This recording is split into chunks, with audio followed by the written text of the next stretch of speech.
DXC Technology Hub, also known as DTH Africa, is a technology accelerator, startup incubator, and a technology-focused venture capital firm. Now, what is our goal? Our goal is all about advancing technology in Africa. We're Afrocentric. We're all about developing technology in Africa, pulling resources together, joining conversations that can advance anything that would at least grow the pace of technology, the technological ecosystem in Africa. We're all for it. Now, some of our services would include investment, business advisory, product development. We also have co-working spaces that you can come and work, as you don't have to be a staff to work in that space. And then also we do startup incubation acceleration. Now, what does startup incubation acceleration mean? It means if you have an idea, if you have a business idea and you approach us and we see it's viable and something that is worth investing in, we can have a discussion and then invest a token and just bring that your idea to life, right? Which also informed what webinar we're having today, where we've invited a few speakers to just at least guide you if you have the intentions of either going into a tech business or you already have one, to just give a few advice on how you can either make it better or scale it. Now, aside our services, our vision is actually to position Africa as a technology powerhouse to position Africa as a technology powerhouse throughout the world. And also our mission is to accelerate technology development in Africa. We aim to impact at least 250 startups, 250 startups within the decade. Our core values are technology, innovation, empowerment, and scalability. Currently, we have 4 startups in our portfolio. Droppy, Bispotter, Take Online, Doki, and just one that is not here, which is Tulupe. Now, Droppy is a logistics company, a logistics platform that aims to improve the logistics ecosystem in Nigeria first before advancing to other parts of Africa. Bispotter is a business enterprise solutions. Now, I'm sure most of you know, I don't know if you know, say QuickBooks or some other HR platforms that just makes your human resource activities easier or has automated your human resource activities. Now, what Bispotter does is it brings both accounting, human resource, business development, and all other activities. It has automated it. Now, that's what Bispotter does, right? Then for Doki is a health tech platform. It's a telemedicine platform where it has eased you the stress of having to go to the hospital to queue up to see a doctor. Now, through Doki, you can, if you have the app or if you have the platform, you can have one-on-one consultations with doctors without having to be physically present in the hospital. Take Online is also a finance platform, a payment checkout platform, and it's due to launch by end of this month. We'll keep you posted on that. Now, DTH Africa is sector agnostic. Now, what do we mean by sector agnostic? Because we're all about technology advancement in Africa, we are not focused on a particular sector. We cut across different sectors. It could be agri-tech, edu-tech, health tech, deep tech, e-commerce, AI, fintech, whatever sector, provided we see the value in it, we're all for it. In terms of partnerships, right, because we're all about advancing technology in Africa and not just Nigeria, we do not limit our conversations to Nigeria. We take our conversation outside the bounds of Africa. We have strategic partnership with India Accelerator, which is one of the leading accelerators in the Gulf region. India, Dubai, all of that area, India Accelerators is leading. We also have partnership with Hedera Hashgraph, who are one of the leading companies in blockchain technology. We have partnership with Blockgration, AfriLab, Keystone Bank, Genesis. Genesis is one of the leading companies in Nigeria when it comes to energy. We also do, some are not listed here, we also have strategic partnership with NIDA. NIDA, of course, I want to believe we all know who NIDA is. They are one of the, when it comes to digital transformation and development in Nigeria, NIDA is at the forefront. We also have partnership with NESAL, Office of the Vice President, and other strategic partnerships that you get to know in the course of these conversations. So I'm trying to run through these as fast as possible, so our next speaker can come in and you can keep your questions, and towards the end of this conversation I will attend to most of them. We have the DTH hub, right? And this hub is where our workstation is. You have a restaurant, you have a sporting area where you can just at least just do any vocational activity you're interested in. Let's end it here and I'll take your questions at the end of the conversations. Thank you very much. Okay, thank you very much, Ms. Serifat. That's a wonderful presentation. So, moving on fast, we value time here. We're calling on our first speaker to join in on Sunday afternoon. So, I'm going to give a brief introduction of who our speaker is. His name is Nzube Okonkwo. He's a seasonal social entrepreneur with over 6 years of experience in youth development and business leadership. He's the founder of Evolve Incubator Africa, an organizer of a lot of technology and learning, coaching, lifting, and economical talent when it comes to business leadership.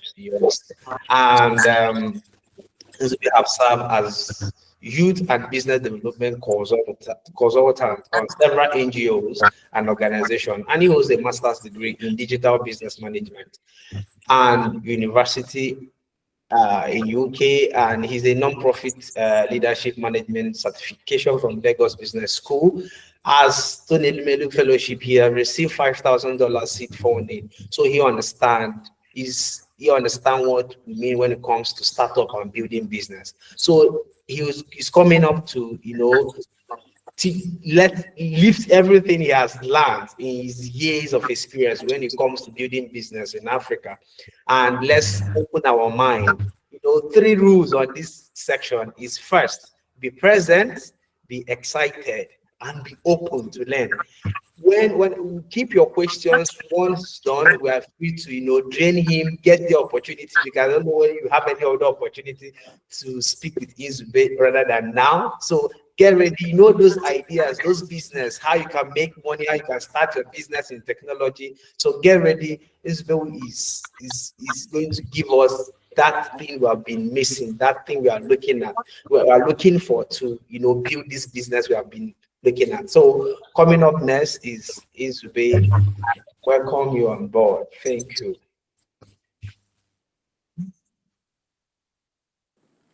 Hi, David. Good afternoon, everyone. Can you hear me, please?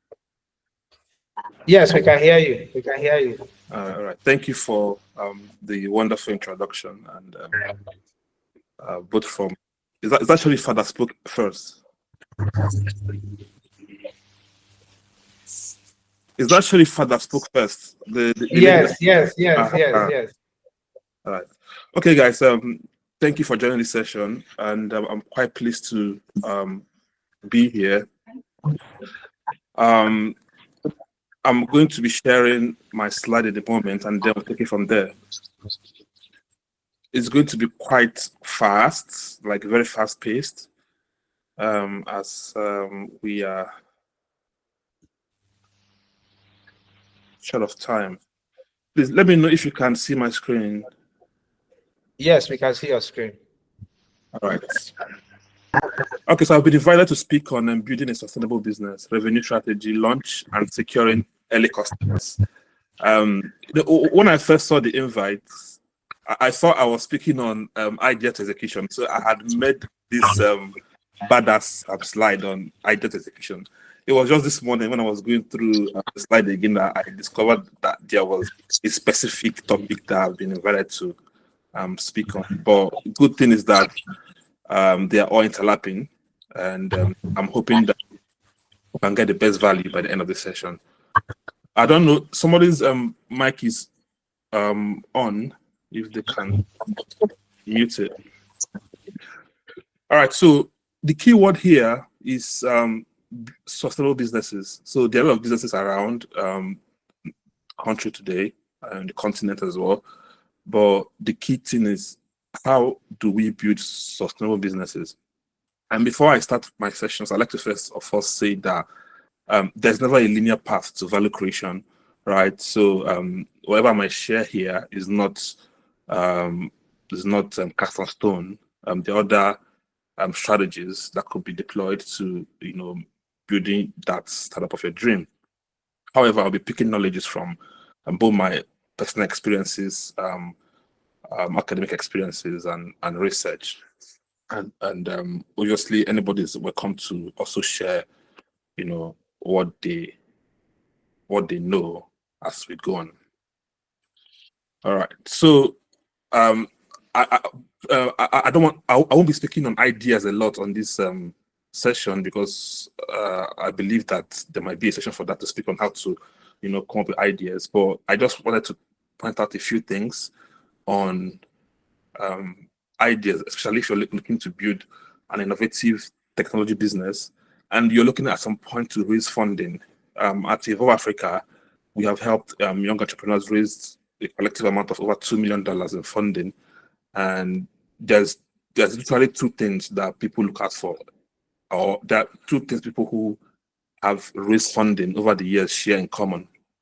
And I will be letting you know as we continue. So I'd like to start with saying what is important is how novel and differentiated your approach is. So ideas are universal. I always tell people that come to us, like, if you pitch your idea to me off of my head, I can tell you 2 or 3 other people doing the exact same thing you're doing. So the whole thing of, I have this 1 in a million idea is usually not the case, because there's always somebody somewhere who, if not already executing, is also sharing the same line of thought. So it's important for you to keep that in mind as you go about building your ideas. But also more important is that innovation is not just for the technical side. When we hear innovation, what comes to mind is technology. Oh, we are using AI. AI is the buzzword now. So we're using AI to disrupt fintech. We're using AI to disrupt this and that. Why that is, good. There are other areas that innovation might be needed. It could be how you are interacting with your customers. It could be, even how you're interacting with your own employees, or how your employees or your organization is discharging their services. So innovation is not always about the product itself, but also about how that product is being discharged, or how easier you've made it become than the other product in the market. So these are the 2 key things I wanted to bear in mind as we go on with this slide. Now, there are 3 key things that we are speaking on today: is sustainability, launch, and revenue generation. So at your early stages, because I'm meant to understand that we are startups here. So at your early stages, your idea, the shocking thing you might find out once you cross the early stages is that your idea is good, but what is even more important is your personality, right? People, investors, invest in people, not ideas. So if you're looking to launch your idea, you're looking to scale, and pay strong attention to your personality, because you might have the best ideas in the world, but you're not somebody people like to work with. You're not approachable. People can't talk to you. You feel like you know it all. Here, there's something I've put here. So you need a mix of humility and arrogance, right? So you're humble, but you're not just, a flower standing and saying yes, yes, yes, yes. No, you want to also, contribute to, discussions, show that you're knowledgeable about your domain, but in a humble way.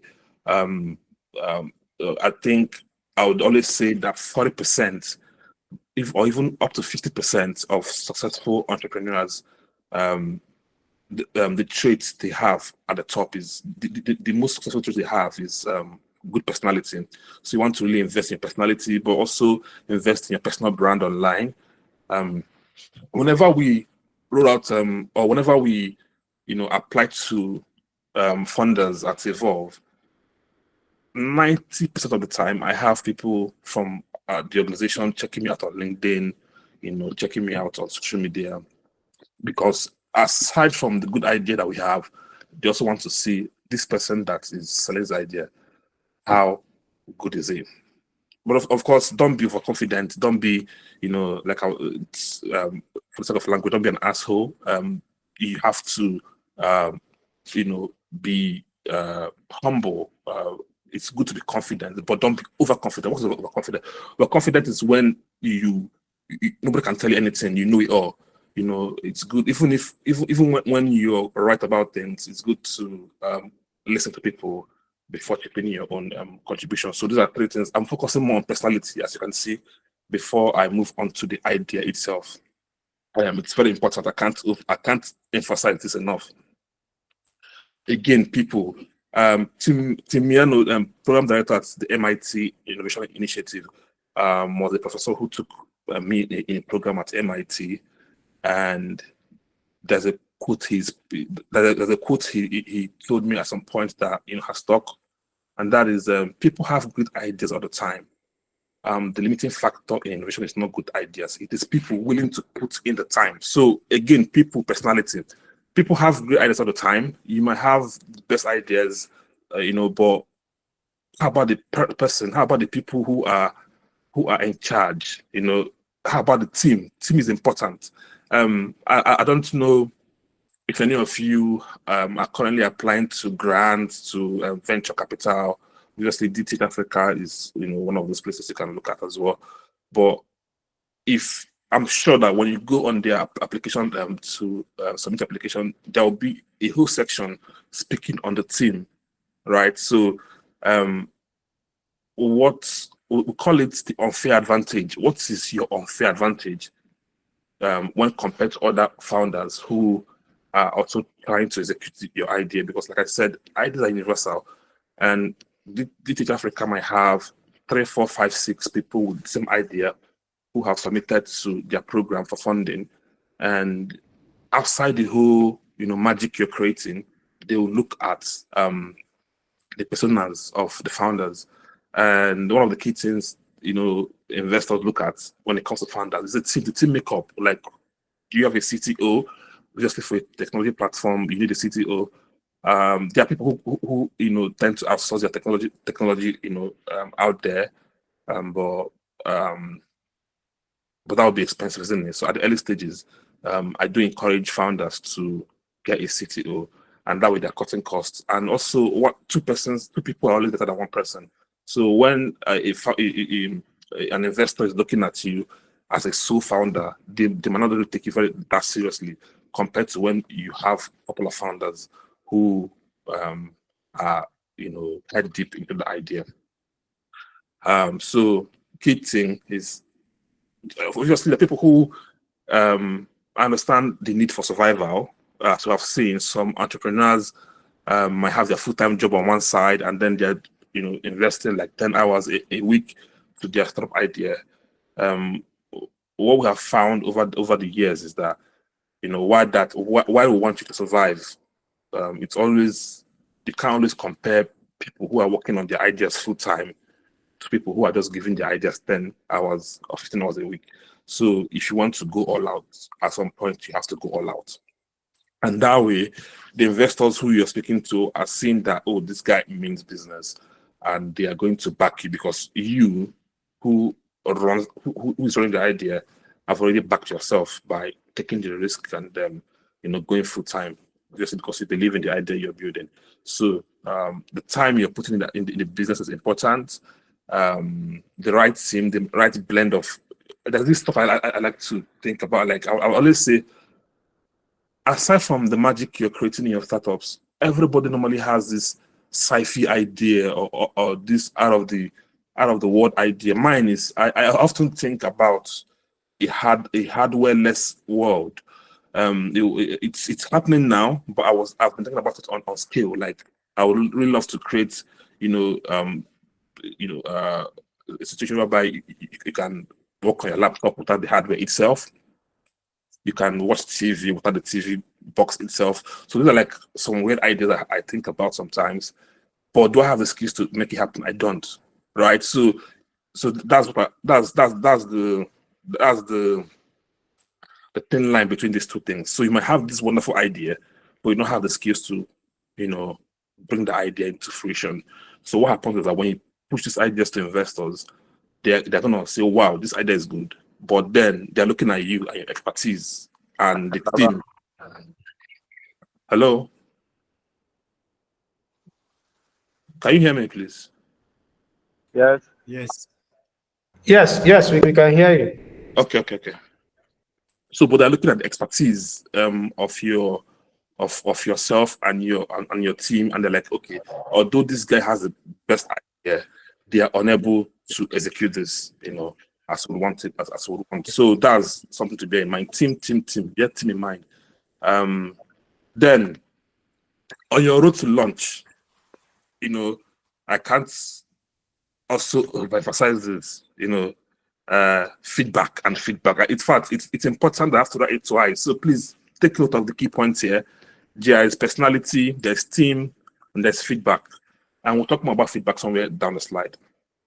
I'm taking quotes from some programs I've attended, but also from, but I'll explain from my experiences. So Shreya Dave is the co-founder of Just Operations, a program I attended. So there's a quote that they gave, and that is, there is a delicate balance between conviction that you know what you're doing and the humility that you might not know everything. I've said this before. Don't be overconfident. There's a very simple, slight line between the conviction that you know what you're doing and the humility that, oh, I might be wrong, or oh, I'm open to feedback. I'm open to hearing what people have to say.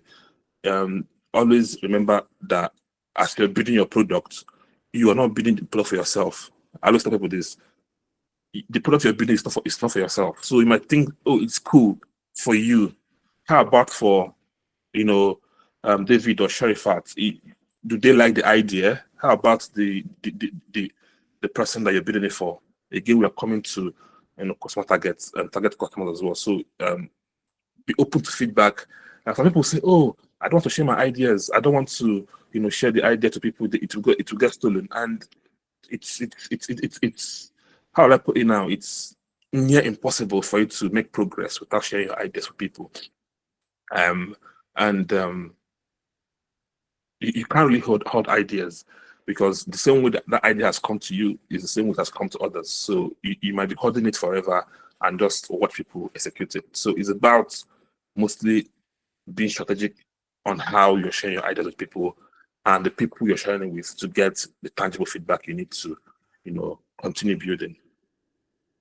So again, this is a re-emphasis of what I've just said. Build what people need. Tech inventors are sometimes irrationally seduced by their own invention and simply will listen to this originality. There was this app that we built while we were in uni. It's called WinReel. It was supposed to be an edtech platform. It was so cool. We had over 500 people use the app at the time. But we couldn't scale it because although we are getting feedback from people on how and from investors on how to make it better, we're like, nah, this particular version of Belt is the ultimate because the people in that immediate environment loved it.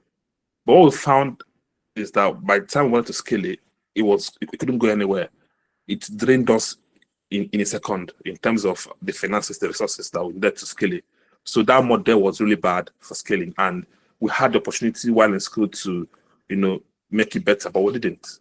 We were so focused on, what we have built and how fancy it was, and the results of that is that it failed. I mean, we were burnt out. The money that we had for it, obviously as students, wasn't that much, and we couldn't push further. So, be what people need, but also, and the way to be what people need is to listen, to ask questions, to do research, and all of that. And very important, pivots, as we call it. So, what is pivot really? There's a term I think I have not included here, but I'll just explain it. Pivot is simply how fast are you in execution?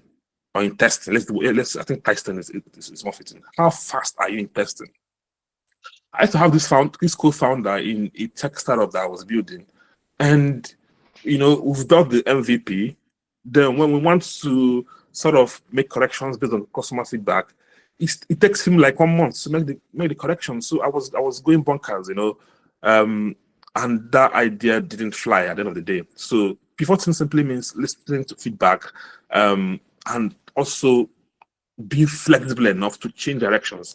I've just told you a story about a startup that we tried to build in university, although it was successful to a large extent in the local environment, but we weren't flexible enough to accept feedback, change, directions, based on the insight and the feedback we were receiving.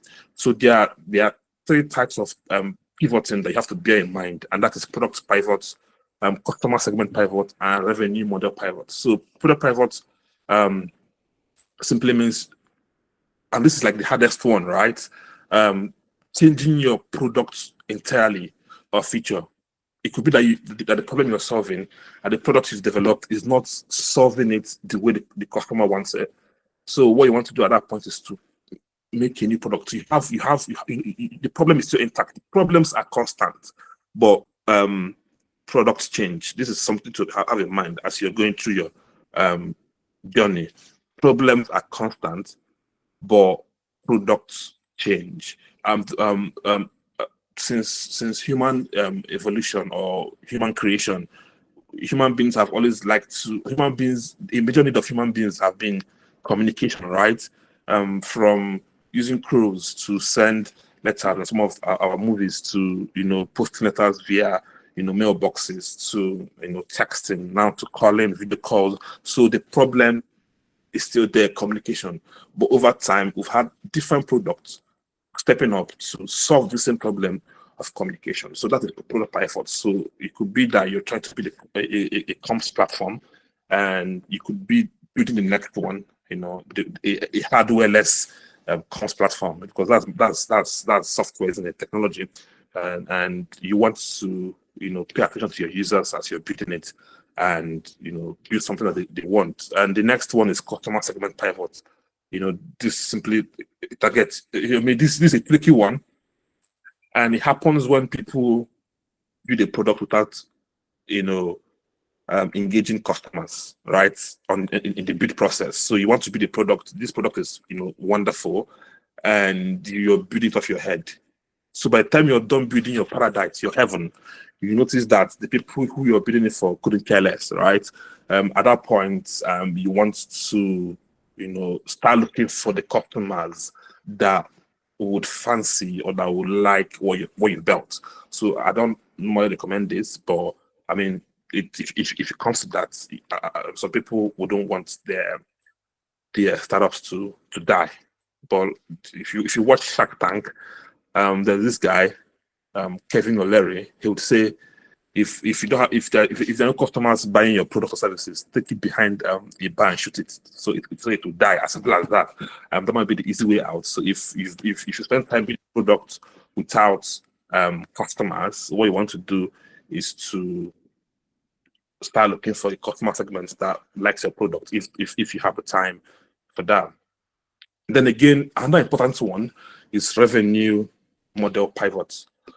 So revenue model pivot is simply, maybe you've launched a product and you're selling for $20, per subscription, but people are not, people like it, but they're skeptical. They don't want to, put their 2 feet in the waters. So what do you do at this point? You're thinking about how to, change the model. It could be, you could decide to do freemium, in the sense of, okay, buy for free for 2 weeks, 3 weeks, and if you like it, I mean, you can now pay. So pivot is a must. The term I was looking for that I've not included here is what we call agile development. Remember this term, agile development. Agile development simply means your ability to develop a sprint, in small bits. You don't wait for the whole app to be functional. You have the MVP, you push it out, see how people are interacting with it. You you improve it based on how they're interacting with it. You develop further based on that, and receive feedback. So it's more like a spontaneous way of building your feedbacks, building your product. So agile development is something to have in mind. Is a big stuff altogether.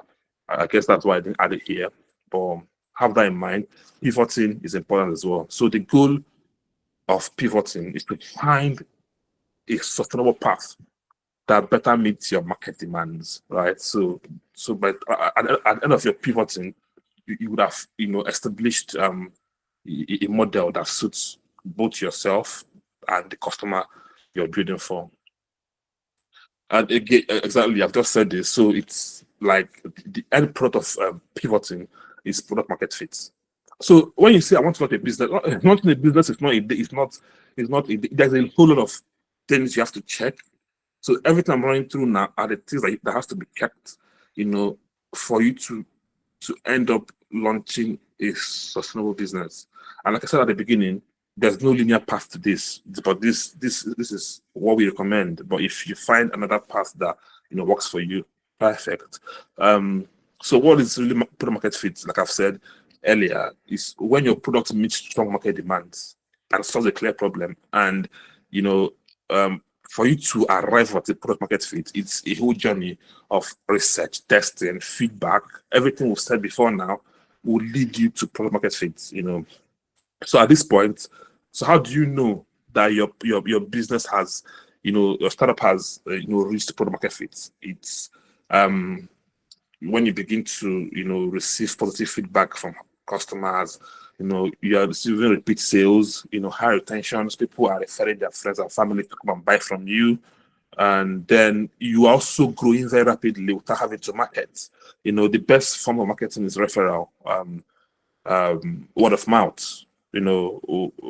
I'll get to that in a minute, but it's really important that you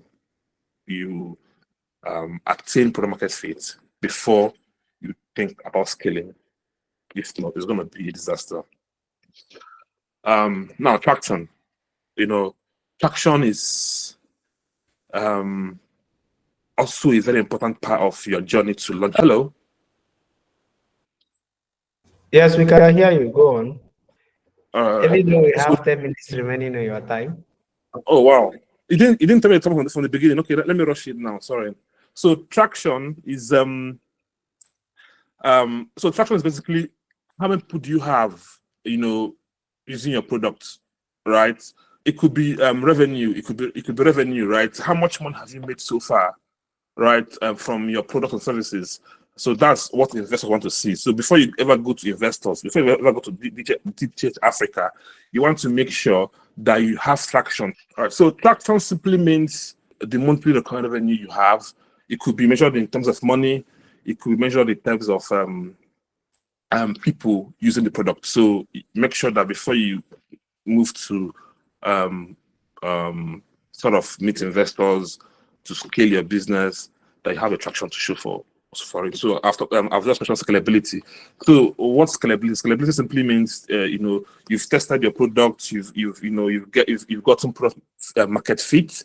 The more people you've tested your products are happy with what you've built.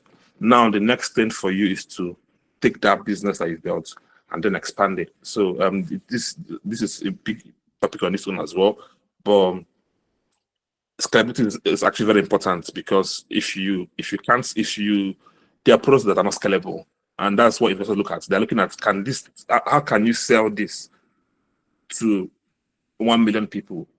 So, and that's where technology comes in, isn't it? So how are you using technology to sell this idea to 2 million people, 3 million people? I guess DTH Africa will organize a session on this. Right, so revenue strategy. There are basically there are a lot of revenue strategies, but what I've drafted here is a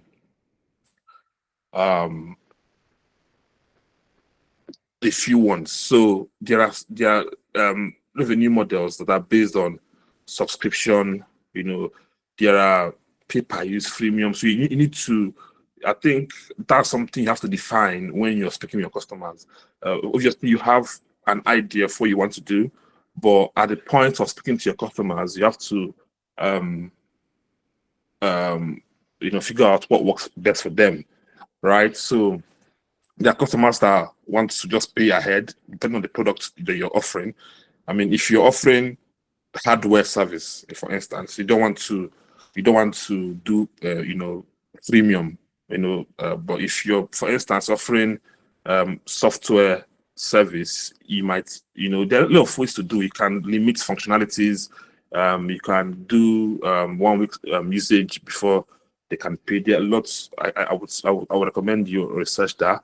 And again, I think this will also depend on your business model. Whether it's business to business, business to client, which is a whole lot of not together. So, but revenue strategy is important just to discuss how to generate revenue. It could be that you want to explore other, secondary sources of revenue in terms of, add-on products. You are offering them the major product, but there are add-ons that they can now buy. It could be from advertisement, partnerships, and all of that. So, sorry, I'm rushing now because the time is almost finished. So, target audience, who are your customers? So, again, as you set to launch your products, you need to define who your customers are. When I meet people and they say, "Oh, my customers are everybody," I think I just don't take them seriously. Even if you're selling water that people drink, your target customer cannot be everybody. You have to define your target audience, because if you're selling bottled water, you need to first of all go to where there are no bottled waters, isn't it? You need to go to a locality where there are no bottled waters. So that locality you're going to are where your customers are. So you're targeting people who live in this area. Why? So people who live in this area, where are they? They live in Mushin, for instance. What's their pain points? They don't have access to bottled water. The only bottled water available has to come in from, island. And what are you promising them? Really, you're promising them that you would ensure that their bottled waters 7 days of the week. So this is some bullet points you can use to define your customer target. So, but there are also other, subsections of customer target, like, what are their age brackets, what are the demography, are they young people, are they women, are they men? So, target audience is very important, because these are the people you will reach out to, when you want to start your research, when you want to start your iterations, your pivoting, and all of that. Okay, sorry, I think this is the last slide. So how do you secure early customers? This is, always not straightforward, but this is a mix of what has worked for me personally, what has worked for people in my network, and all of that. So, number one on the list is crowdfunding. So, crowdfunding to me is the easiest, right? And why is it the easiest to me? Because it's easiest to me because it has worked for me personally.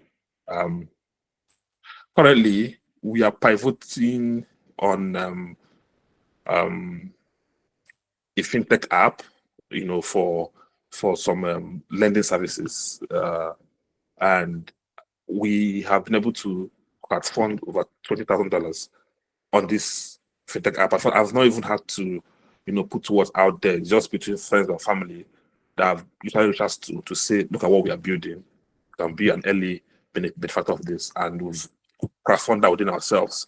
So crowdfunding is simply, builds on your network as a person, your credibility as a person. But you have to also think about what would they gain in return. The people you're crowdfunding for, from what are they going to gain?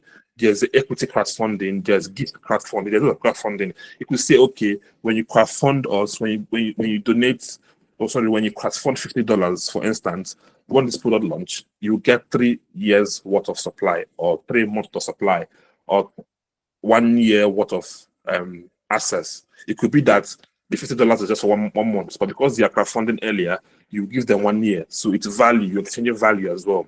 So you have to think about how these people would, make money, or even if it's not money, how they will gain value from what you are crowdfunding. It could be that you're telling them, oh, when you crowdfund on us, we are going to take the same money that's given to us when we launch and give it to charity. So, but it has to make sense, to the people you are crowdfunding from. Now, the next thing on the list on how to secure early customers is to reach out to people who, engage in your research phase. That time you reach out to people, and it is very, very strategic. You have to be very strategic in the people you're reaching out to in the early stages. It has to be people who are going to use your product. So the two kind of people to reach out to in the early stages when you're doing your research phase are people who can use your product when you launch them, people who you think have that problem you're trying to solve, and top leaders, figureheads in that domain, right? So in terms of your securing early customer, you have to go back to them and tell them, okay, when I was building stuff, I came to you, listen to your pain points, and now we are ready to launch. Do you want to try? I will give you 1 week free, and if you solve that problem, you can continue paying for it, right? So reach out to people who have. That's like the easiest. That's like the apart from crowdfunding, that's like the next easiest way to get early users to validate your idea. So when you're building as well, generate leads. I think I always advise entrepreneurs to learn about how to generate leads. You need to generate leads. Leads are simply people who have the potentials to buy your idea or to buy your product in the future, right? So there are people who could possibly buy your product in the future. So have a database of them, all of them, and when you're speaking to your leads, don't focus on how fancy your ideas are. Focus more on the problem to solve. And every solution, every app has to solve a problem, and the problem your app is solving has to be a need, something that the people cannot do without. So focus on the need, and then generate leads of people who are likely to have that problem. Then the lead process is also very, very lengthy, but the purpose of it is score your lead. There are apps out there to score leads in terms of their probability of buying. There are people who have 100% probability of buying. There are people who might have 0% probability of buying. So you need to score your leads appropriately and reach out to them in that same manner. So how do you even score your leads? Like, obviously it's a very big thing to talk about, but then it could be that somebody has asked you a question about that product in the past, or have made inquiries to show that they are interested. Now, as they are interacting with your products, you can score them. I think I'll just keep this one. Okay, no. So, and one of the things to use is score your leads. Like, you need to invest in analytics and technology tools. So some people, it might be that you have an application or a website, and people log in, and the app can collect information about what they have engaged more on the app, and then from that way you can know what they are much more interested in, and you can also score them by that. So you need to define what's the important metrics for you in your startup, and then use that to score the people who are engaging with your services. Reach out to your sales prospects. Don't spam them. Even though they have shown interest in using your services and products, reach out to them. Responsibly, maybe every week, every other week, or every week. And don't forget to network. Look out for forums and programs that people who are likely to buy from you are going to attend, trade fairs, or whatever it is. Attend programs like this. Send your product. Join WhatsApp groups of entrepreneurs. Don't be shy to put out your stuff out there, and then that way you can get early customers. And the beautiful thing about that is that when you get your early customers and they are happy with what you've built, they'll be the one to help you in your marketing. So this is the end of my presentation, and I hope I've been able to do a little justice to the topic. Thank you. Thank you very much. You have done well. So because of time, if you have any question, quickly type it on the message section so that we can attend. We just need 5 questions if possible. If you have any question on that, just drop your question on the message section. And someone is raising, Ahmed is raising his hand. Ahmed, can you quickly type your question on the message section?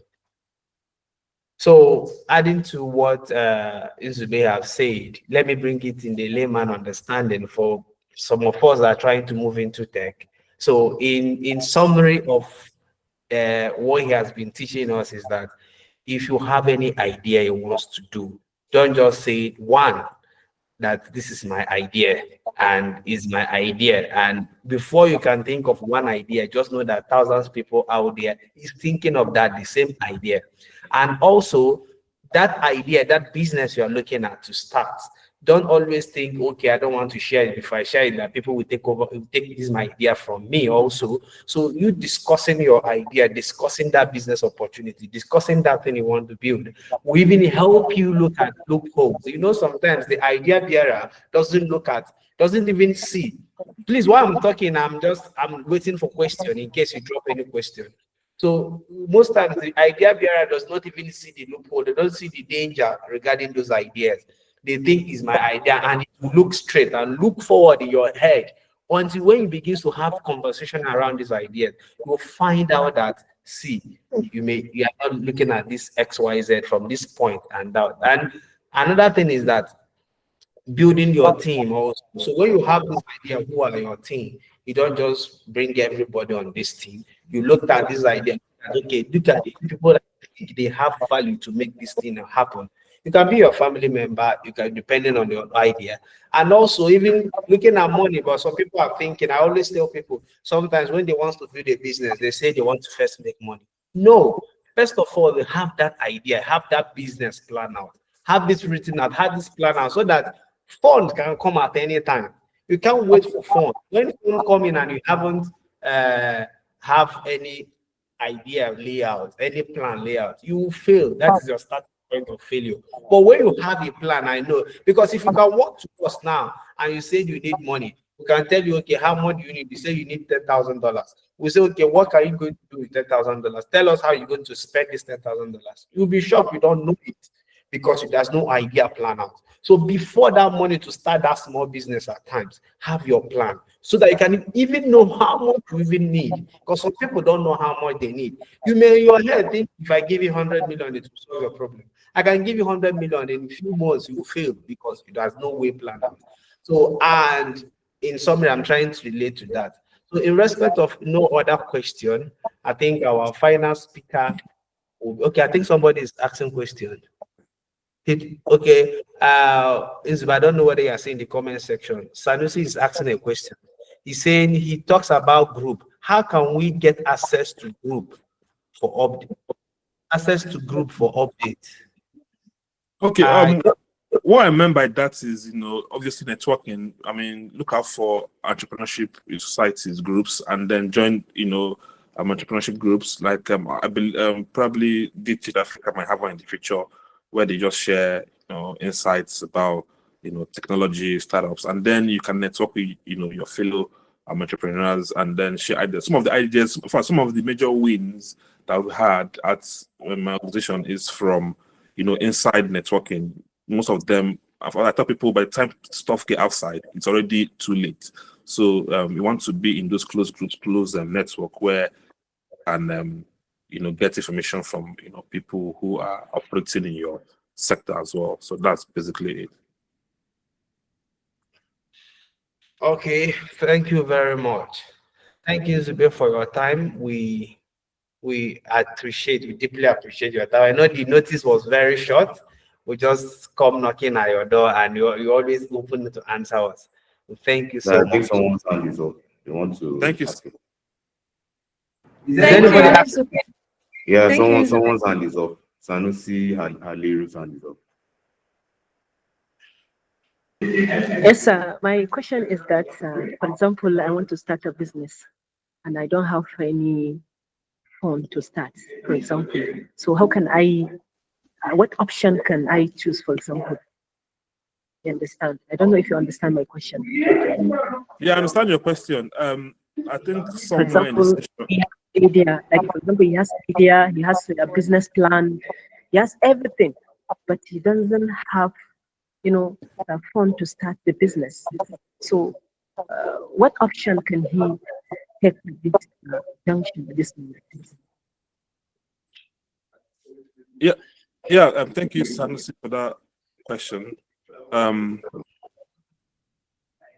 Okay, so for us now, like I did mention something when I was presenting, and what I mentioned was that when I was launching, I was working on a fintech app, right? And we wanted some money to, develop it and push it out.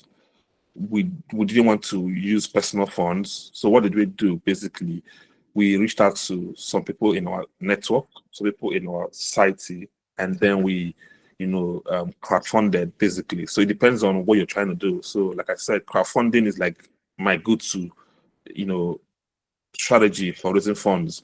Fund access in Nigeria is a big challenge. I think from the last report I was reading, only around 15% of Nigerian businesses have access to any kind of funding, credits, and stuff like that. So it's a big challenge for entrepreneurs.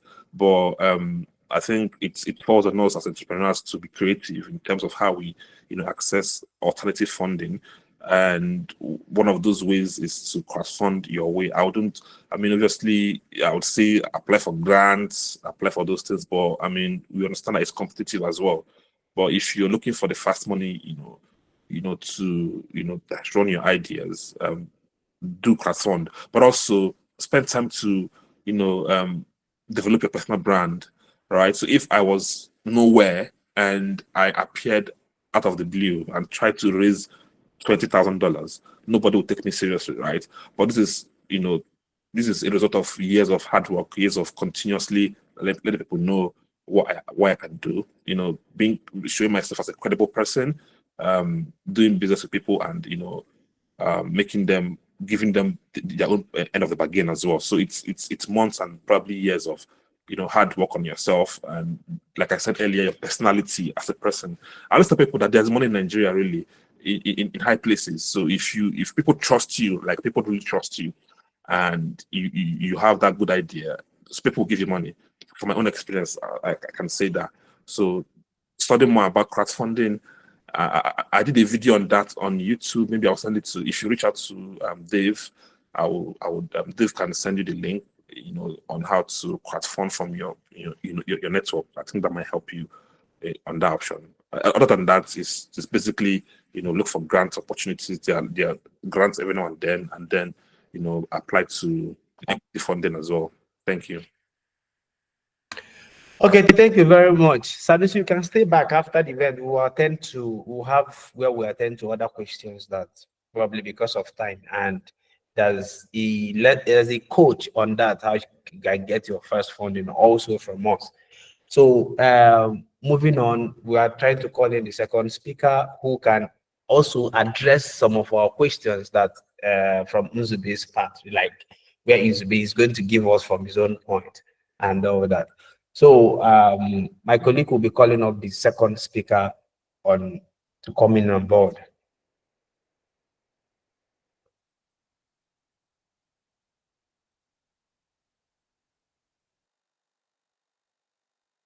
Hello, everyone. Sharifat is back.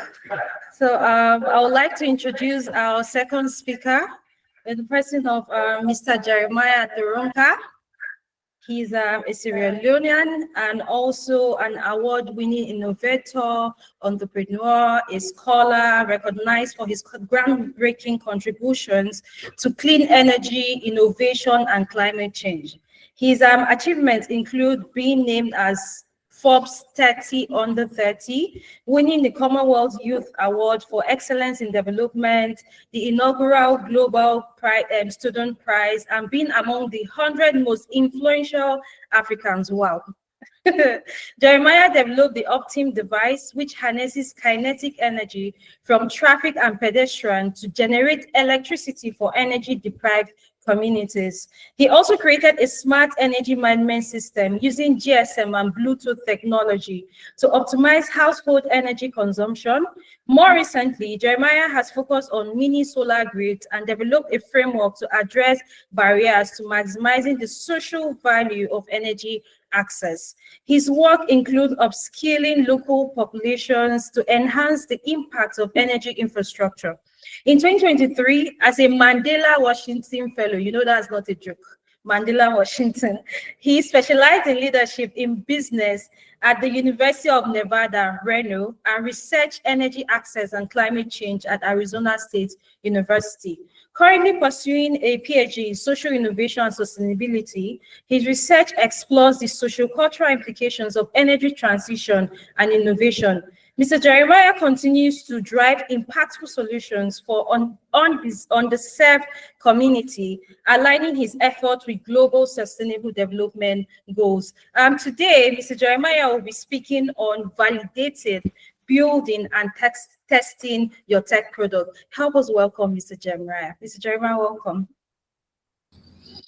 Thank you. Hello, everyone. Hope you all are doing well. Good morning, good afternoon, good evening, wherever. Mr. Joseph, we can't hear you, sir. I think your mic. We can't hear you. You can still hear me?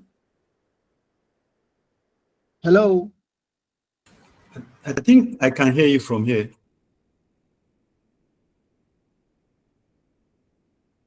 We can hear you, Jeremiah. Please continue. Can you all hear me? Yes. Perfect. Hello, everyone. Sorry for the mic problem. I'm Jeremiah. Good morning, good afternoon, good evening from wherever you're calling in from. I'm gonna try to present my screen, and hopefully we'll have an engaging conversation. Okay. So basically, what we'll be talking today about is tech startups, right? What we'll be talking today about is what's happening? Oh, no. Okay, so basically what we'll be talking today about is how you can go about starting and scaling up your tech startup. Most of the time we know when tech is always thrown into the conversation, it's become something like a whole different language. So hopefully my goal is towards the end of this presentation, we'll kind of see how simple it is that we can start a tech startup and then complete it over time. I'm doing the course of this engagement. I'm going to share with you first of all what is actually the importance of having a roadmap when considering doing a tech startup. We're going to talk a little bit about the ideation stage, which is like mostly the first stage, and then we're going to talk about now the different stages that I think that are very much important regardless of the type of tech startup, which is like the business planning, the legal consideration, the fundraising and management part, and then the execution part.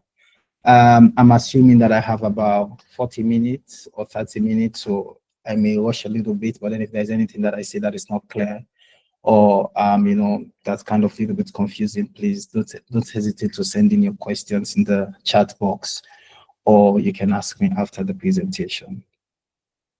So basically, why should we even have a conversation of a roadmap? Can you all still hear me? Yes, we can hear you. So why should we even have a conversation on having a roadmap in the first place, right? Most of the time, all of us, just like the previous speaker was saying, all of us have ideas. All of us have amazing, groundbreaking ideas. And in our head, those ideas are revolutionary. They are state of the art. Nobody have done it. And we have all those things that's normally play in our head. But then, for an entrepreneur, it's very much important because having a roadmap doesn't only focus on your idea, but then it also focuses on the how aspect of the tech startup that you want to do. So basically, it helps guide you to know how you're going to move from point A to point B. And then more importantly, what do you need to do to move from point A to point B? So it doesn't only answer the how, but then it also answers the what aspect of the entrepreneur journey that you want to embark on. And also, why is it very important to have? Most of the time, when we have these great ideas, when we share it to people, when we engage our colleagues, when we go into gatherings, when we share those ideas. It's good, it's excellent. This is what the market needs. But then, you know, for an investor or a potential partner or somebody who have money sitting somewhere, for them, they want to listen to that roadmap. At times, they don't ask you. Most of the time, they never ever ask you. But the moment you start explaining, you know, what your venture aims to do or what you've done in the past, what are the lessons you've learned? How do you plan to move your entrepreneur startup forward? They can picture what has been the roadmap that you've taken. And most of the time, they will know that, oh, you failed because you didn't consider this aspect of the roadmap. Or this person is actually succeeding because they've prioritized this aspect of the entrepreneurial roadmap. Most of the time, we are almost always tempted when we have ideas to do an excellent business plan. I'm not against business plans, but then I almost never ever do business plans, right? So kind of you have to know, based on the tech startup that you want to do, where should you prioritize in terms of like the roadmap. So we're gonna go into that, and hopefully there'll be one or two things that you guys can get from this presentation that you get. So always the journey starts with the ideation phase. The ideation phase is always the first aspect for starting a tech startup. And the ideation phase starts with you maybe working somewhere and noticing something is missing in this market, right? Or maybe you're reading something, or maybe you're engaging someone, and then like this light bulb moment came up where you notice something is missing, right? That is like the gap in the market. And then you start going down the rabbit hole of trying to understand who are actually the people that are missing this. At times you may be the first person that, you know, will need the product, but now you want to know how many more people this similar products can target. A lot of people can use different form of tools to kind of map out potential audience or potential target markets, consumers that can consume this particular product. And then again, you know, during the ideation phase, now you want to start thinking on what will I do to actually make this product stand out or this service stand out. You may have seen a lot of products that are almost identical in the market. Similar products, but then execution may be different. For party A, the value that they add in the market is possibly how they engage with the final consumer, right? For party B, it is possibly how they engage with the final consumer, maybe just on their platform or on their app.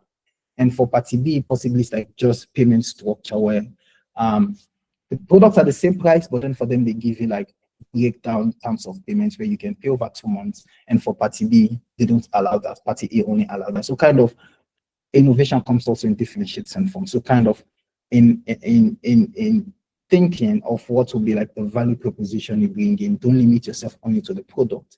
You can also think about what value can you give the consumers that others that are selling the same product are not offering. Then, of course, you want to also think about your competitors. You know, most of the time we tend to trash our competitors saying, oh, they're not doing this, they're not doing this.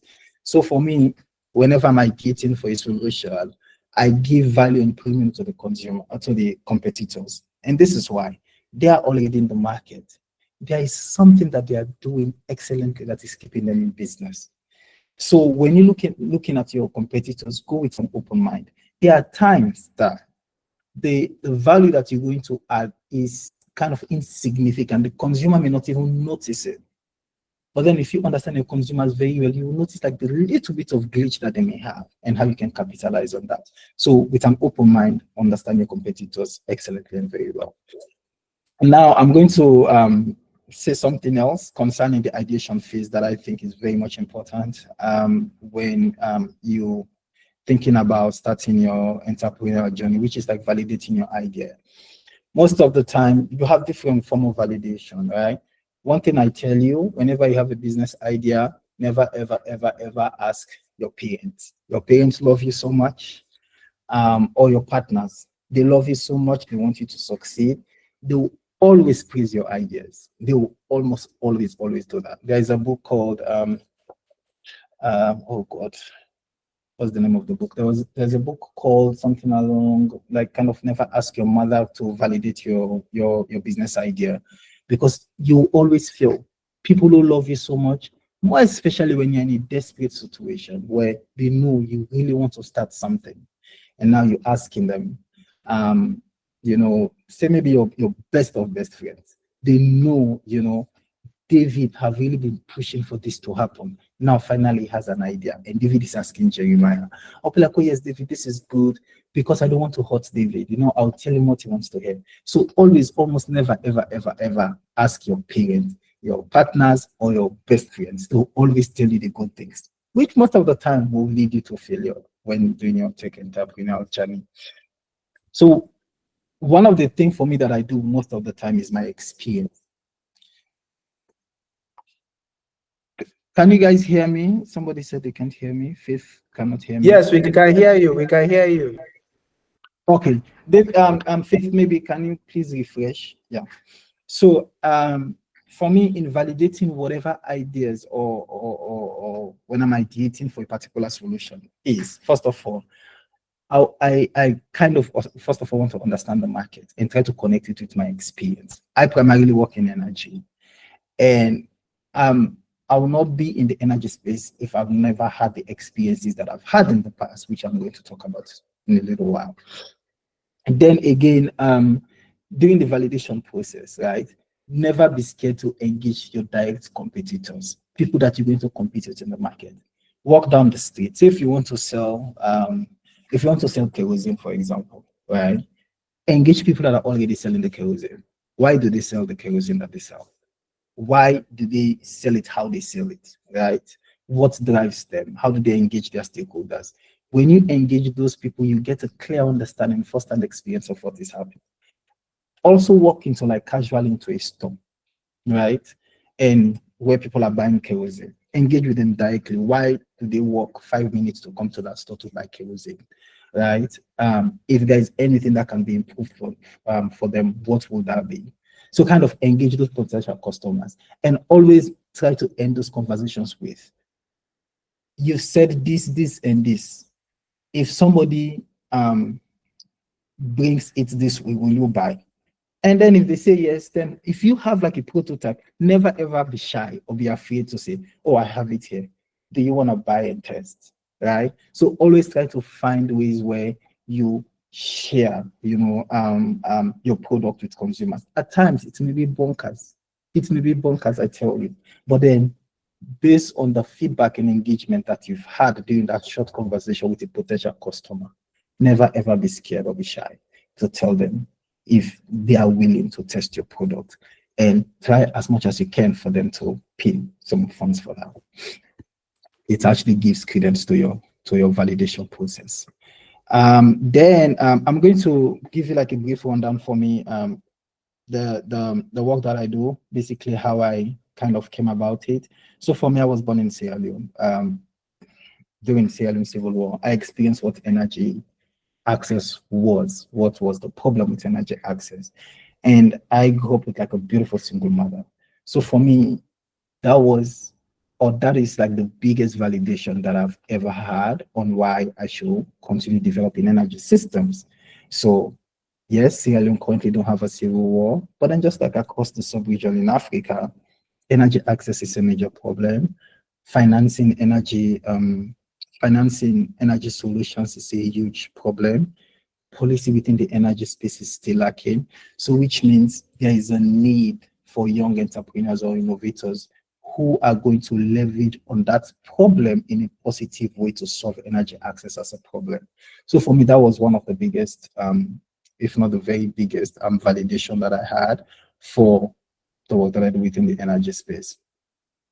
Then to also revalidate, the solutions that I do. So I'm also into academia, where I'm very much into also research. When I started doing a little bit of work within the energy space, One of the biggest problems that I faced were like the systems, right? The behavioral problem. I don't have solutions for behavioral problems initially. I never ever had any solution for that. But then I was exposed to urbanization.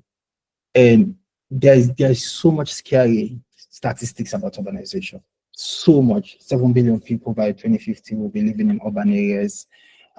Energy demand will grow exponentially. Demand for energy-related resources will skyrocket. We're already experiencing all of that.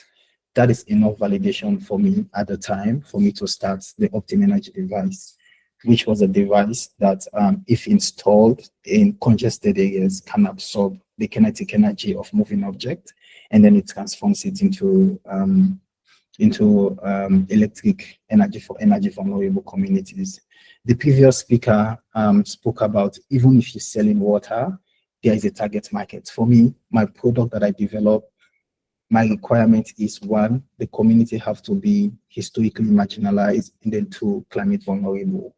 No matter how much you're willing to pay for my product, I will not serve you because you're not my target market. So that is also something you need to factor in during your ideation phase. Most of the time, if your product is excellent, people who are also kind of facing similar challenges will bring money, will bring opportunities. You have to make sure that you keep your head straight and focused, because if you start going all over the place, then you are doomed.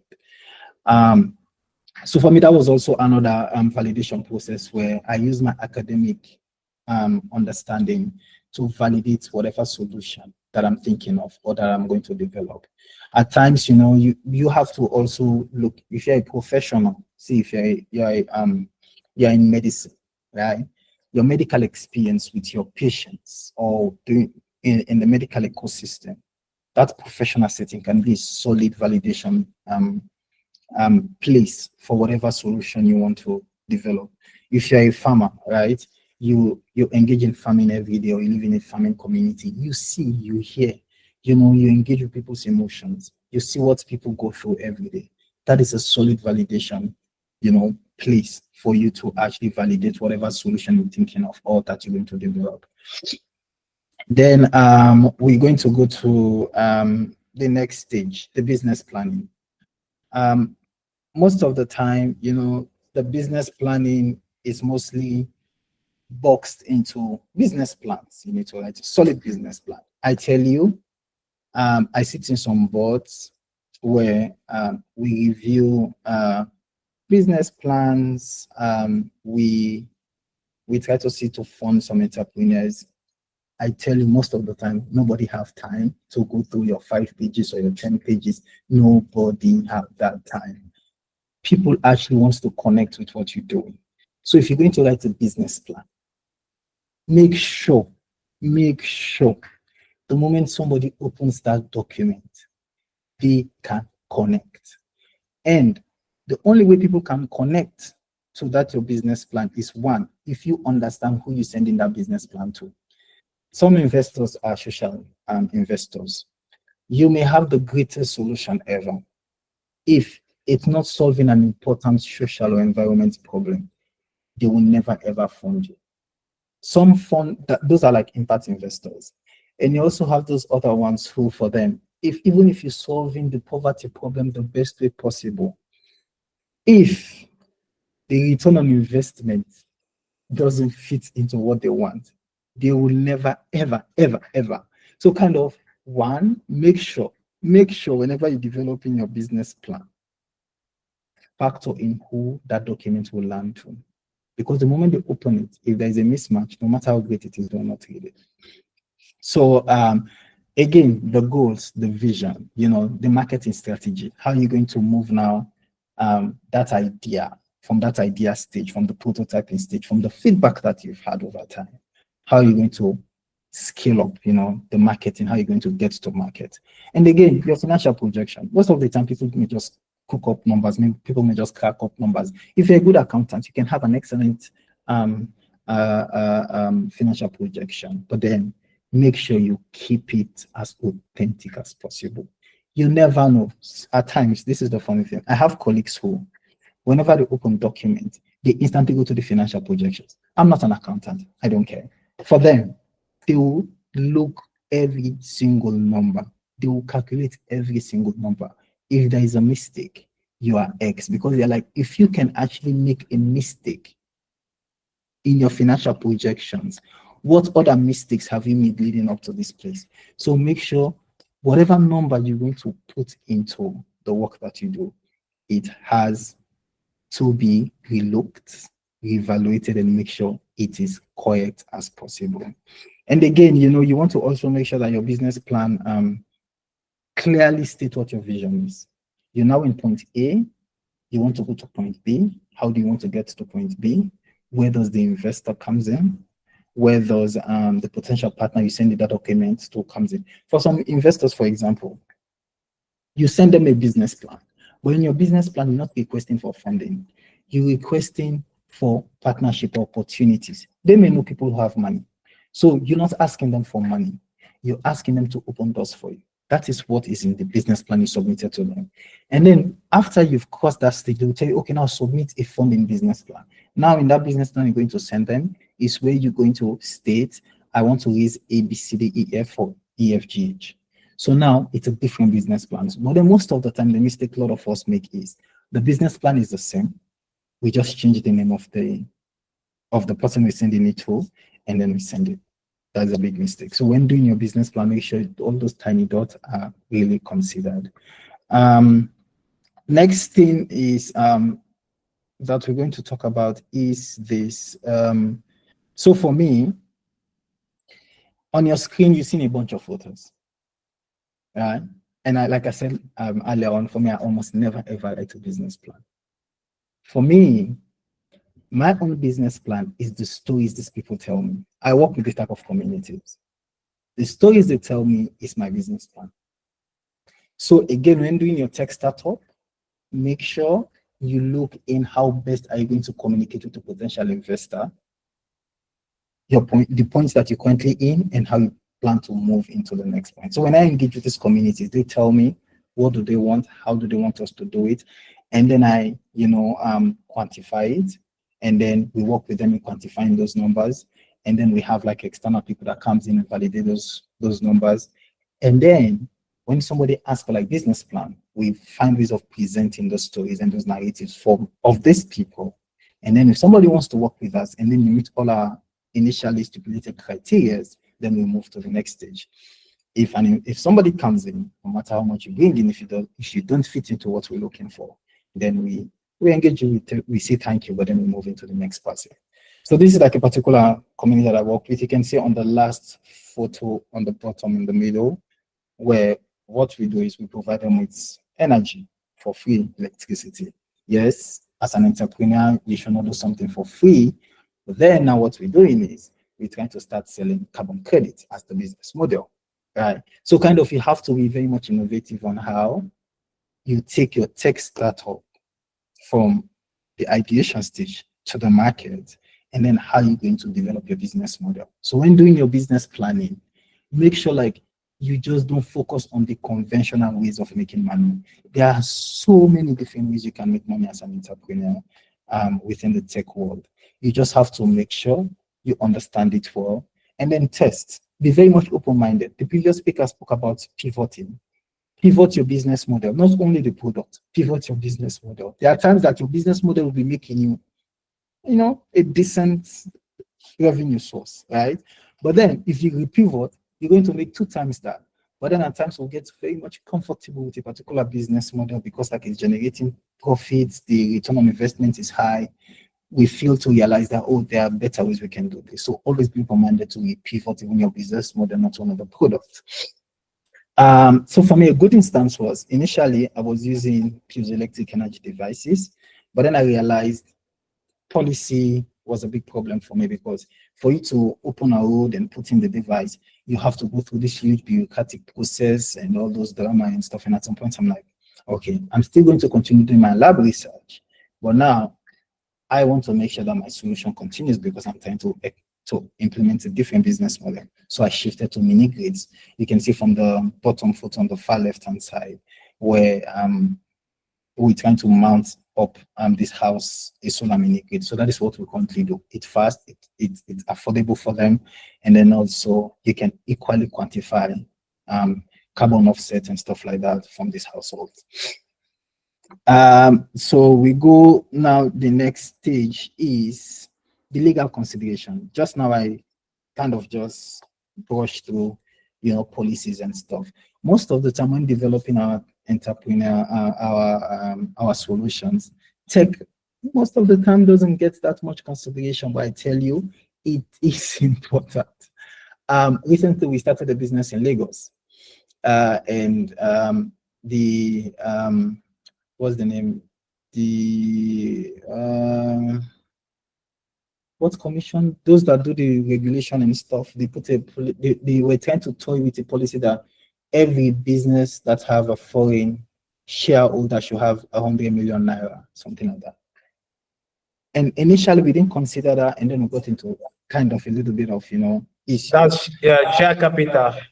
Yeah, exactly. So you have to make sure that you understand every letter of the legal framework in the jurisdiction that you're going to operate in. I'm not saying you should become a lawyer. That's not what I'm saying. What I'm saying is understand whatever that will relate to your business. A good example was when I was doing my piezoelectric devices. Initially, I used to work with the local chiefs, which was okay because our jurisdiction in Sierra Leone is we have two sets of government. You have the local government, and then you have like the central government. So you can easily get permission from the local government, and you're fine. But then, if you want to work within, even that local community, if something was developed by the government, you don't get approval from the local chief because that's a government property, which means you have to go to the central government. In Nigeria, it's a whole different ballgame.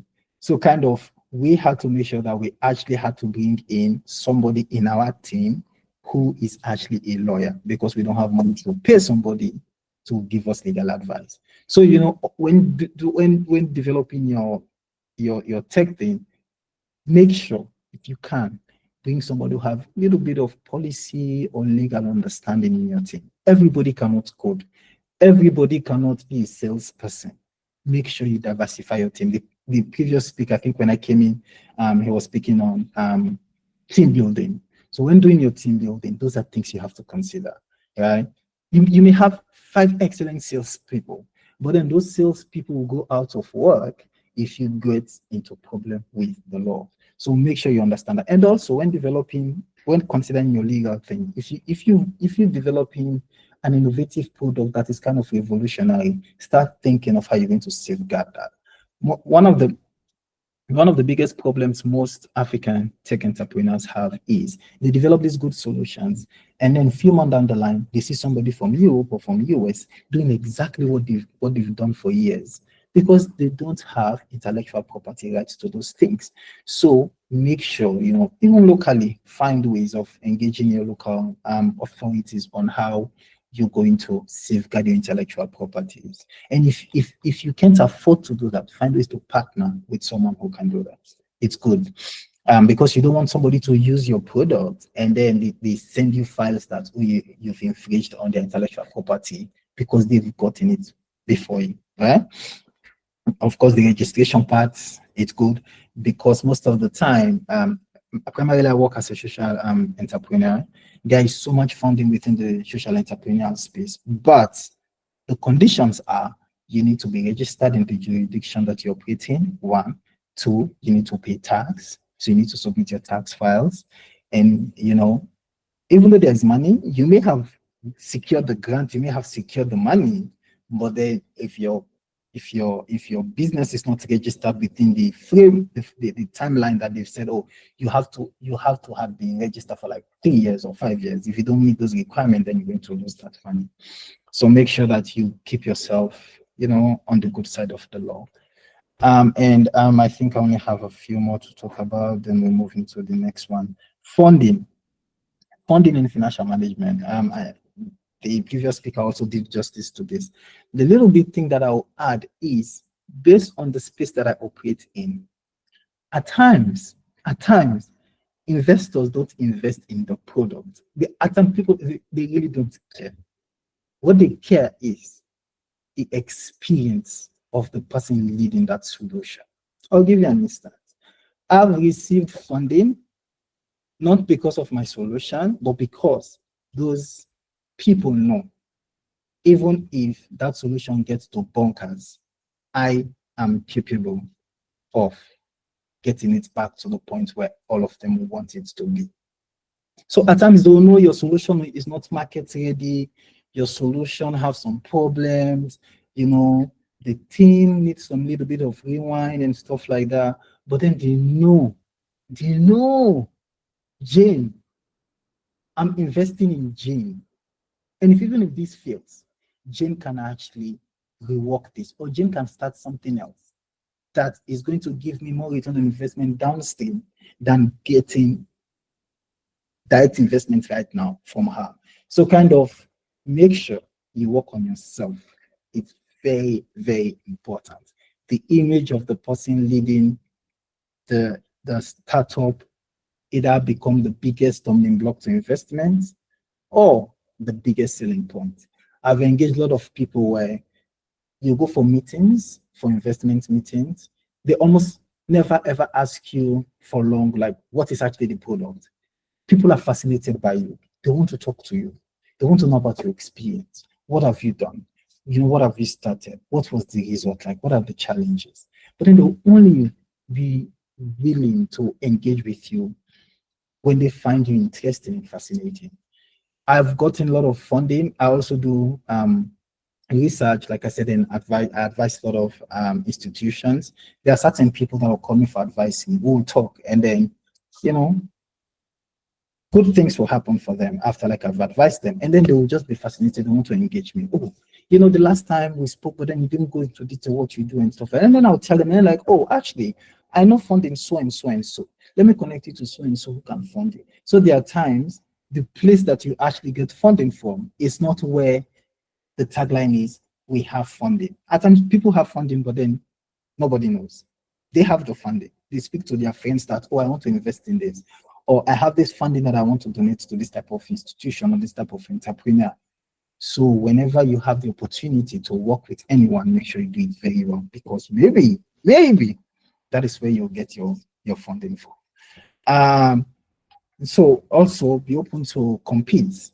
Never be shy to share your solution. If you can take part in a hackathon, please do. For me, I normally don't compete in competition that don't have a lot of money, because I like money for my project. So prioritize where you spend your time. So and again, at times when you're doing fundraising, most of the time I've seen a lot of people where they have good ideas, now they want to fundraise for their idea. I tell you, most of the time nobody will invest in that idea. And at times even when you have a prototype, nobody will invest in that prototype. Most of the time, what the people want to invest in is the results of the prototype or the potential of the prototype. So make sure you combine how excellent of an entrepreneur you are, your experiences, you know, how you grow, what are your lived experiences in relation to this problem, how connected are you to this problem, you know, and then the product. Because again, there are times the product will fail, but then if you are connected to this problem, you always develop new solutions. So make sure you match those two things. I've got a lot of good scholarships based on my experience, and then from that, those scholarship committees will give me more money for my solution. So kind of you have unconventional ways where you can raise funds. Don't focus on the fundraising part in the beginning. Focus on actually testing your ideas, no matter how small it is. And then when you get those results, that result is what we're going to use when you're engaging with potential investors or partners. That I was able to do it with this type of funding. Maybe my mother gave me money, or my father gave me some money, or my colleagues gave me some small money. We were able to do it on our own like this. But then, if you come in and give us these skills or these resources or this funding, we're going to able to scale up to this size. We've not been able to scale up to this size because of problem A, B, C, D, and this is how you come in. When you present like that, an investor will know if Patrick was able to do it on his own, like this. It means he understands what the problem is. He understands how to get the solution to the market. He already understands the marketing strategy that they have. I'm going to add value to move them to point C. They're already in point B. So kind of make sure if you can test your entrepreneurial solution or your tech solution, no matter how tiny it is, no matter how small the sample size is, test, use that result when engaging investors. But then if you see because you have a revolutionary idea, somebody is going to give you millions or thousands of dollars, it's never going to happen. Or the chances of that happening is slim. Then the last part is the execution and launch. I'm not going to talk again about the team because the previous speaker have already spoken about the team. And again, your product and service, be very much open-minded on how you're going to generate funds. At times, you're going to work on a model and say, okay, it's a business, but for now, I'm going to use freemium, or it's totally free. But then I'm going to shift my revenue stream to party A. When I started, even up to now, my people who consume my products don't pay anything. It's zero for free, hence you meet our requirements. But the people that cover the funding of the day-to-day operations are mostly private philanthropy or UN-related organizations and stuff like that. So for me, those are the people that cover the cost of our thing. They know we are a business. They know. But again, how do we present our work or what do we stand for is what sets us apart from other tech startups. Is it sustainable? No. Can it be made sustainable? Yes. You can have an agreement for like a 10 years plan funding. You can have an agreement for 5 years plan funding. You can have a diverse set of pool of donors and investors that are going to say, okay, we are impact investors. We're going to invest for you to scale up your solution to 500 people. We're going to cover the cost of those 500 people for 5 years or for 10 years with the option to renew for further years. So now, you know, these 500 people that I'm working with, there is money for them. I'm not going to break sweat to fundraise for them again, or I'm not going to break sweat for operations. So you already have that funding. And then for these other 1,000 people, the revenue stream that I will have gotten from these 1,000 people is covered by DTH Africa. So DTH Africa is going to provide funding for like 2 years for them. So within 2 years, within your team, if you have a partnership person that builds partnership or somebody that kind of fundraise, are going to start thinking how we're going to move beyond these 2 years. And again, share your results. DTH Africa will actually be like, we are so impressed with the work that you're doing. We're extending this for 5 years. And we also have option for further extension. So you may have a set of consumer pool that you're working with, and then each and every one of them, the cost associated with working with them is covered by a different entity. So you're providing a service for free, but because of the type of service that your technology is providing, other people are. And again, like I told you, now we're thinking of carbon credit. So even though we have other people that are working that are covering some of this cost, now we're also going to make our own money, not from the people consuming our product, but then from the service itself. So kind of be very much open-minded. There are wide ways that you can generate funds if you go to the market with an open mind. Look, engage, talk to people. I think this is my last slide. So kind of to sum up the roadmap, basically you have the ideation part, you have the planning part, and then you have the legal part, and then you have the funding part and the execution part. At times, I will take the funding to the last part where you execute and then you get some results, and then use your results to engage funders.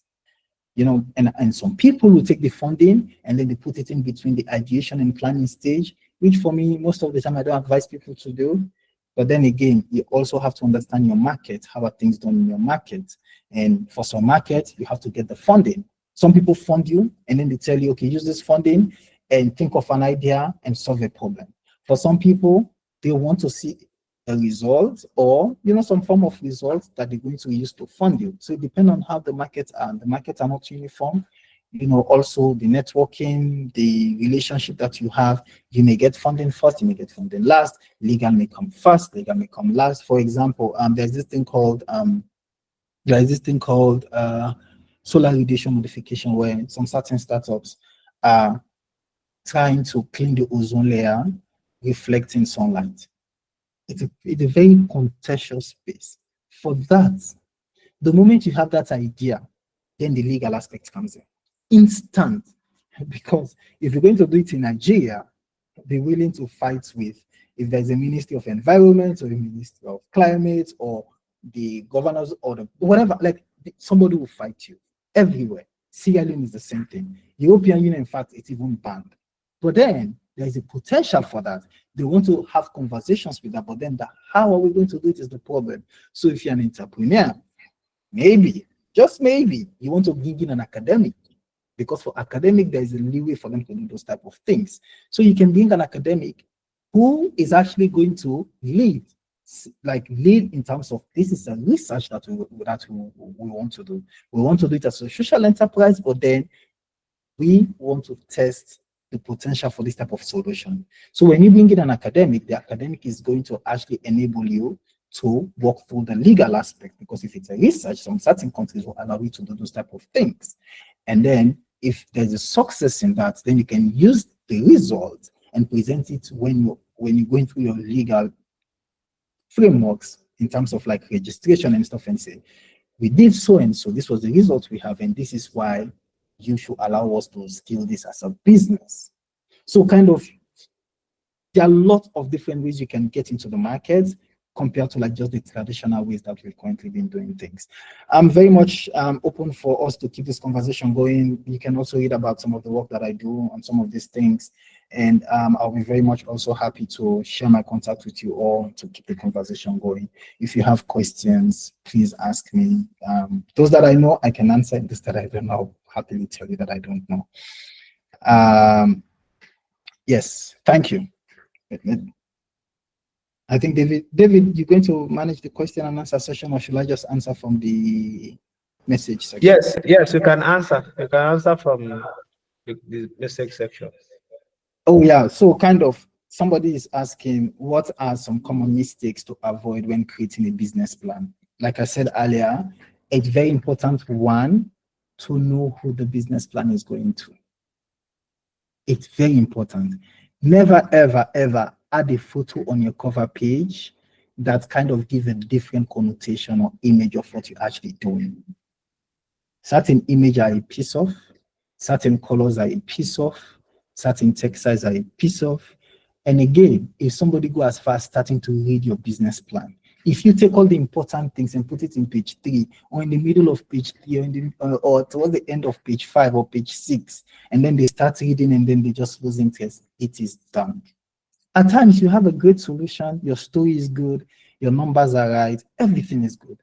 But then your opening page or your first paragraph of your business plan is just all over the place, or is not concise, or the person cannot relate with it based on the fact that this investor is focusing on this type of investing, and then you're telling them something else to build your case. You've lost them. So make sure you know who the business plan is going to. Don't make that mistake. Second question is, what are the implications of emerging technologies like AI, blockchain on the business model? I tell you, it is currently the trend. When you have an AI or blockchain, right, or any form of digitalization in your business, people want to talk to you. But again, you also have to know, because of that, almost everybody's doing that. Now you have to think, what sets me apart, right? What value does I bring to the market that is other people that are already doing that don't have?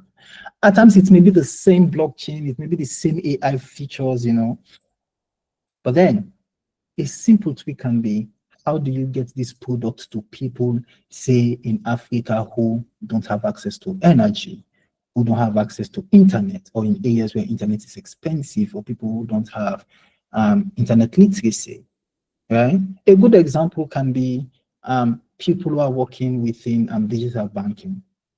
You may see almost the functions are all the same. Almost all the functions are the same, right? But then the go-to-market, how they engage their customers, how the customers consume the product is totally different.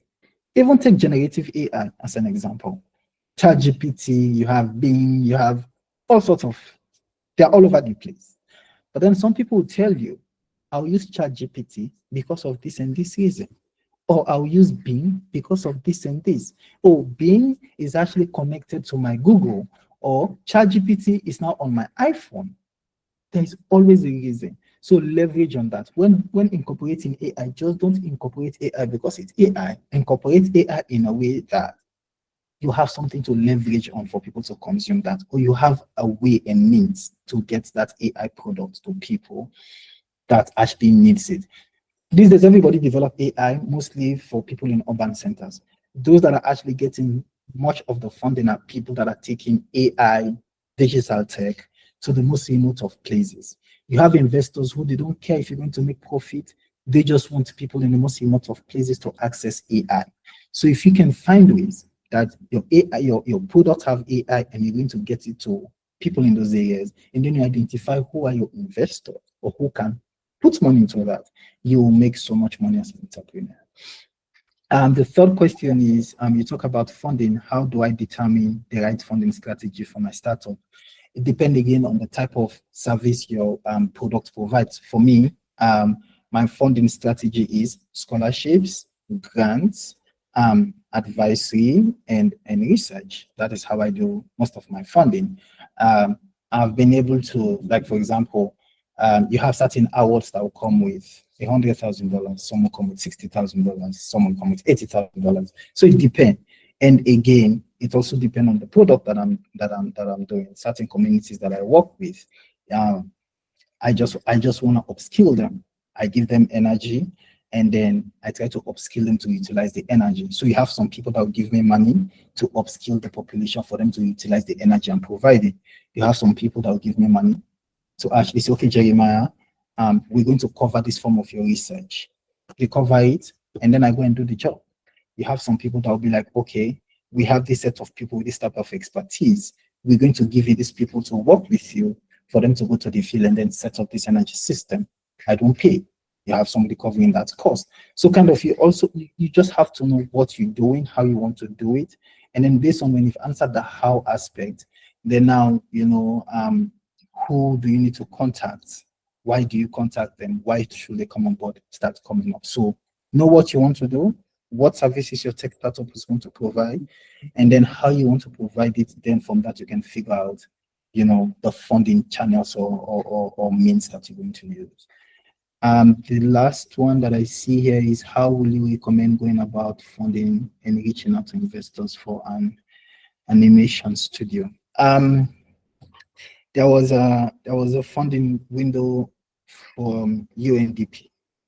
Again, what does the animation studio do? I know somebody in Nigeria who does animation things, but then for her, she just worked with kids. She does kids. I think her age cutoff is like 15 years or 17 years, I can't remember, but then something like that. What she does is she uses gamification to kind of make education fun for kids, mostly vulnerable kids. That is what she does. So who are like the people giving her money are mostly UN related organizations, are mostly impact investor, not impact investor, philanthropy, impact philanthropies. So she will go and tell them, this is what I'm doing with these kids. These are the results we have, and this is how they are doing in school. This is how they access our product, and this is how you should come on board. So you have them. There's also a lady from Kenya that I know. She does similar thing like this. She doesn't go in depth, in fact, into animation. She just creates animated content, and then kids access it. So depending on the service again that you produce and what are some of the results that you aim to achieve, people are going to give you money. But then if you're going to provide animated content that is going to be consumed by gamers, for example, right? Then maybe you want to start talking about gaming related companies, because impact investors will not give you money for that. They'll have all sorts of reasons that they're going to tell you, oh, they consume so much energy, it's not climate friendly, time-wise, mental health. There is always a reason that they're not going to give you money. So your service should inform who you should contact. I don't see any more questions. All right, thank you very much. It's quite an interesting class. So generally, I don't know if anybody have any other question before we call it an end, even though we have okay, so this is still raising up his hand. So what's your question again? Thank you very much, sir, for your wonderful presentation. And I really appreciate and enjoy the presentations. Thank you very much, sir. Hear you. Can you hear me? Your question. You can hear Yes, you. We are ending by 3:10. This is 3:01. So in Nigeria, Can you hear me? in the next 9 minutes, we are ending. Hello. Yes, I can hear you. I can hear you. I say thank you very much for your wonderful presentation, and I really appreciate for this wonderful presentation. I enjoy it, sir. Okay. And my question is that how can we, as we students, you understand? So how can we get link for these mentors, you understand? So that they will guide us for more, because we cannot see any update or any this kind of this thing like that. We need update with students so that we can help ourselves, and because I know that this event is just for African something like helping and development. So thank you very much. So we need to link like connection. That is the important of this event. Next week. Yeah, go ahead. Okay, let me answer her. So part of the reason why we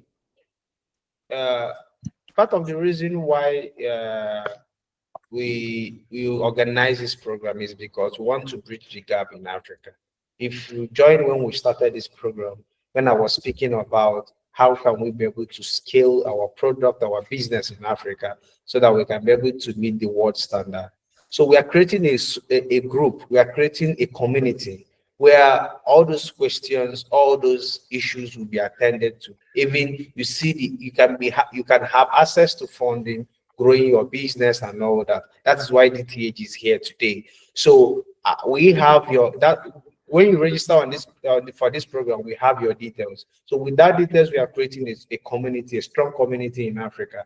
This is actually our first ever webinar, and there will be more to come from us, and we want to build something that is very strong in Africa so that we can be able to, compete in the global stage. I don't know if I answer your question.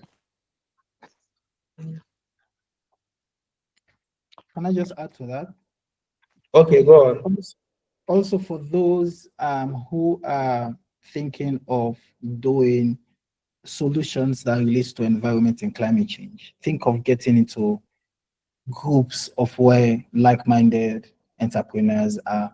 You already have those platforms out there, and I know as you go through DTH, they will kind of connect you to those platforms where opportunities are in those funding opportunities, mentorship programs. One mentor will not help you scale up your solution. You need different set of mentors. You need mentors that will help you with fundraising. You need mentors who are experts in partnership engagement. They will not give you money, but then they will help you to tell you. If you go talk to David know the people, right?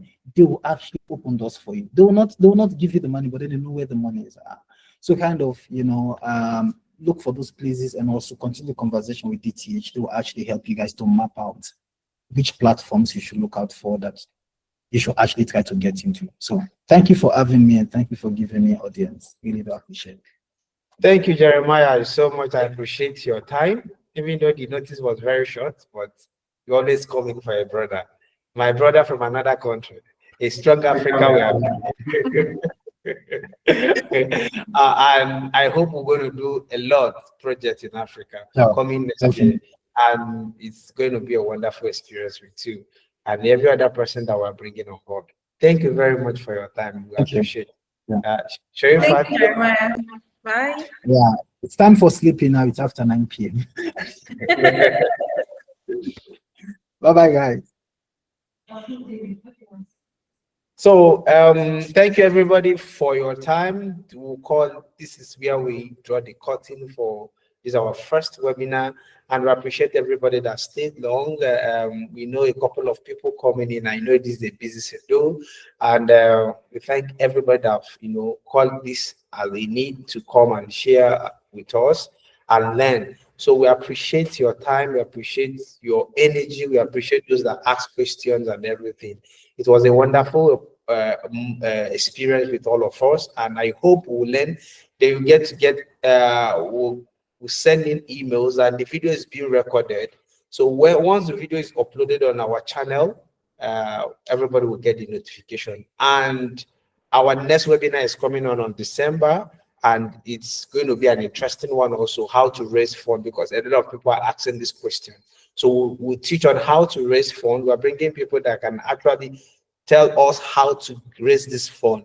We'll be hearing about this money, $10,000, $20,000, and everything. See how to actually raise this fund. Because raising fund in business is one thing, but making that business fit to raise your fund is another thing. So thank you everyone for your time, and you hear from us. Thank you. Thank you, everyone. Bye.